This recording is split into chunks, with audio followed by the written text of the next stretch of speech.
What's up, guys? Welcome back to the channel. I'm Rome, and we're back a week later with the Fold8.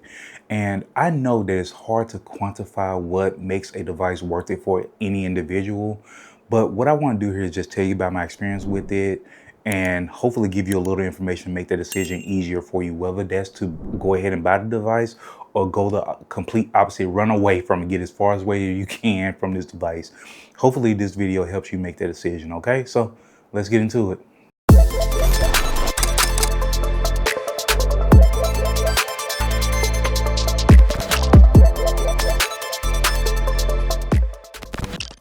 All right, so looking at this device, and I'll be completely honest with you guys, the experience just interacting with the device is fun. It is genuinely enjoyable. It's refreshing because it's just something new. Especially coming from a YouTuber's perspective, I interact with a lot of devices, and this is just refreshing because I deal with a lot of slab phones. I deal with a lot of like regular foldables these days. Everybody's jumped into the foldable game, so this is just refreshing, and that's why I gravitated so much towards the Huawei Pure S Max. It was just different, and it was fun. New OS, new device overall, just a lot of different things, so it kept me engaged, and this is keeping me engaged. But for that $2,000 price range, it's hard to justify. While the OneUIs, I've been enjoying OneUI. I've been enjoying the form factor. The hardware is very well designed. Samsung did an incredible job with the design of the device.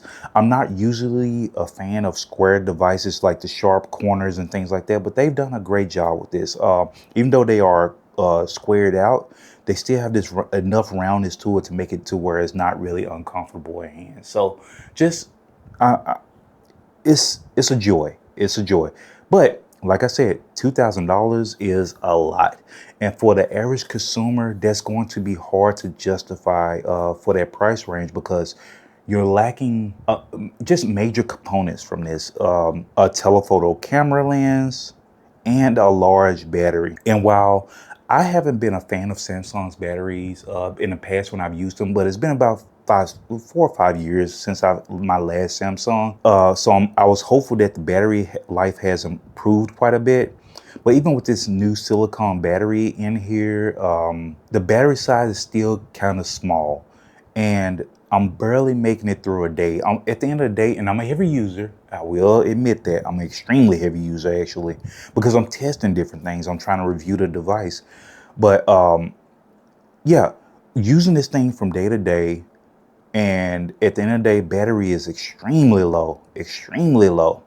So sitting at 20% at the end of the day, I'm kind of feeling like I'm feeling pressured to slap it on the charger and get this thing charged up so I can have it at 100% in the morning. Now, with the fast charging, to be fair, with the faster charging that is available on this device, I think it's 45 watt that is available on this device. I could just slap it on charger first thing in the morning when I wake up, and by the time I get ready to walk out the door after getting ready or whatever, I could, in theory, be at a decent percentage to where I should be able to make it throughout the day, or just at least until I make it home so I can get a charger.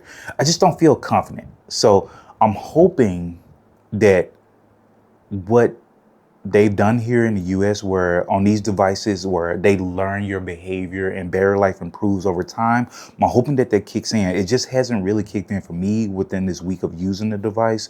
So I'm hopeful. I'm hopeful that it gets better. All right, really quickly, for the sponsored segment of this video, I want to give a shout out to Pitaka for sending me these lovely accessories to go with my Fold8. With this thin aramid fiber case that provides the magnetic connection, it pops right on the back of there, and while it doesn't provide a front cover, it does do a good job on the back to protect your device from like getting scratches on different surfaces and things like that, and it gives you enough gap around the camera ring between the cameras themselves and the surface that you're landing on to protect it from getting scratches and things like that. So I do appreciate that.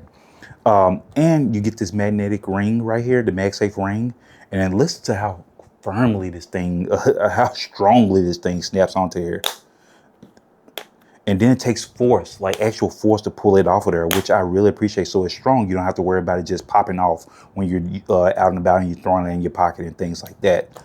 Just really solid. And then you can prop your phone up at different angles, and the ring unfolds again to prop it up even more. Prop it up like a stand like that. I mean, look at that. That's neat. That is just neat. That looks great. And it's firm, so you don't have to worry about it, you know, falling or anything like that. It's firm. I like that a lot. Then you got your power bank here, and I've expressed concerns around like battery life on this device earlier in this video. I get this power bank, so that just comes in handy, and it charges the device up at a nice speed. Nothing crazy, but you don't have to worry about your phone dying when you're out and about. And I got appreciation for that, you know, so really cool. So once again, shout out to Pitaka for these lovely accessories, and they feel like really premium. So just good job, Pitaka. So thank you. All right, back to the video. Once again, you're missing your telephoto lens. So what I'll show you is, with the lack of a telephoto lens, that optical zoom on here, you feel it more when you zoom in on photos, because it's cropping in on that main sensor. It's not actually physically zooming in, and physics matter. But what I will say is that you get really decent photos. You get really decent photos, but let me show you where it kind of collapses. Let me go down a little bit. So you see these ducks. While that's not bad until you zoom in on photo, which most people are not doing this. But for like tech enthusiasts, you can tell there's just kind of a blurry mess. And while this is not a comparison video, I do want to show you guys that this is what it looks like when you just lack that optical zoom, okay? So same duck photo, I took them at relatively the same time. You can see that you have more detail when you zoom in with that optical. Even if it crops in on an optical sense, it has more, it has to do less work with the digital zoom. Okay, so there we are, and you can just tell that difference. It just looks like a blurry, like just looks really blurry over here, where it looks, you get more detail over there. Okay, not a comparison, not getting to that right now in this video. That is coming though. Okay, all right. So that's another thing you're lacking on this device. But when you don't have to zoom out a ridiculous distance, anything beyond 2 times, the photos still come out really nice. They still come out really decent. So there we are. Main sensor zoomed in a bit. You still get that nice clarity. Everything looks really crisp. Now this is daytime. I'm aware. Okay. Selfies come out nice on here. I'm not a big selfie guy, but selfies do come out nice on here. And videos look really nice. Really nice. So the cameras are solid if you're doing anything that doesn't require you to zoom out too far or anything. Even the ultra wide is really nice. I'm really a fan. I'm enjoying it. That 50 megapixel ultra wide camera, it does a really good job. So I have no complaints there. And like I said, I've enjoyed taking photos with this camera. So the 2 cameras that you do get, they are really decent, but it's hard to justify at that price range. So what I do want to cover real quick is OneUI. Samsung's, I know different people feel how they feel about software, and they have their software preferences and things like that. But as far as customization options go, just natively on the device now, well, kind of natively, Good Lock is not, I mean, it's an app that you have to use to customize your device. But even outside of that app, you do have some fairly decent options here just built in. So you can go in and look at these screens, and you can customize them. You got your different clocks, fonts. You got your colors down here. You can change them. You got your different styles here, and blah blah blah. But if you want to go, I mean, you do have your effects and things like that you can apply, make it look different, so on and so forth. You can apply your weather effects. But if you want to go a lot further, oh my goodness, Good Lock is insane. And I actually forgotten how good it is, because you got your theme park app in here. You can do custom icons. You can do your quick panels here.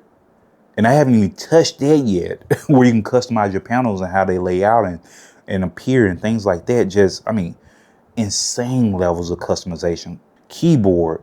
You can do your things. I haven't even created all this stuff yet. All my customization has come just from the icon and just applying my own wallpaper. and laying widgets out how I want them to lay out. I haven't even tapped into this yet, and I do plan to. It's so much to do on this device with OneUI and interacting with the device. It's just an overall great, just fun device. And really quickly, with the form factor, make sure the volume's turned down. I don't want to get a hit by YouTube. Videos look great on here. You can see I have something propping the device up because that camera being vertical in that corner, sitting in that corner, just makes that thing wobble like insanely. So here's how that looks. And I know this, if you're still watching the video, that's because you're interested in this device. I know that this form factor is not for a lot of people, but look how small that is and look how much video you get. I love that. And then if you want to go even bigger, you can open this bad boy up and then look at that mini tablet in pocket. So it's just so hard to justify this device for people. Look at that. That wobble is going to drive me insane. But for those that are interested in it and they're going to spend that money and you're just looking for that extra nudge that you need, hopefully you get that from this video, maybe. If not, it push you in the other direction. I'm sorry. But I just want to be honest with you guys. I love this. I'm genuinely enjoying it. I enjoy it even as far as like scrolling on social media and things like that. Let me go to Instagram really quickly. All right. So things like scrolling on Instagram and things like that. I am enjoying this. This works for me. But if I just want to get like just deep in, look at that. And then you just have this huge layout for Instagram where you could doom scroll reels and just look around and so on and so forth. I mean, this is fun for me. And the device is still like, even though it's relatively large compared to like a slab phone, it's still like comfortable in hand and it's super light, super light. They did an incredible job with designing this device. So yeah, it has its pluses. Now, I will say the negatives as far as the price, because the price is just a big negative. And I look at it as like when you were in grade school and you do like your regular assignments and then you have your quizzes and then you have your tests. And each one of those grades, those different categories had a different weight on the grading scale. Price has a heavy weight on the grading scale. I would say price is like 50% of the score. You're 50% of the final score. The fun and everything like that is only 25%. And the lack of other features like the cameras and large battery, those are the other 25%. Out of that 100%, the negatives outweigh the pluses to me. Now, I'm going to use this device and I'm going to have fun with it. But if I wasn't doing YouTube and I wasn't ridiculous and I cared more about my money, this device would probably be more of a, yeah, I'm gonna sit this one out. I'm gonna let you guys have it. But I'm a tech enthusiast. I enjoy little quirky devices and I'm kind of loose with my money. I'm not responsible by any means, but for the responsible people out there, it's hard to justify for the responsible people out there. I just happen to not be one of them. So if you like me, you would enjoy this device. And even if you spend the money on it, I'm sure you wasted money on other devices as well, like me. So this would be a good pick for you. But if you're responsible, I do appreciate you guys hanging out with me. If you made it this far, feel free to like and subscribe to the channel. It goes a long way. I do still have the Samsung Z Fold 8 versus the Huawei Pure X Max coming up, the comparison coming up. So feel free to, hang out with me, okay? It's coming. But anyway, appreciate you guys being here and I will catch you in the next one. Later.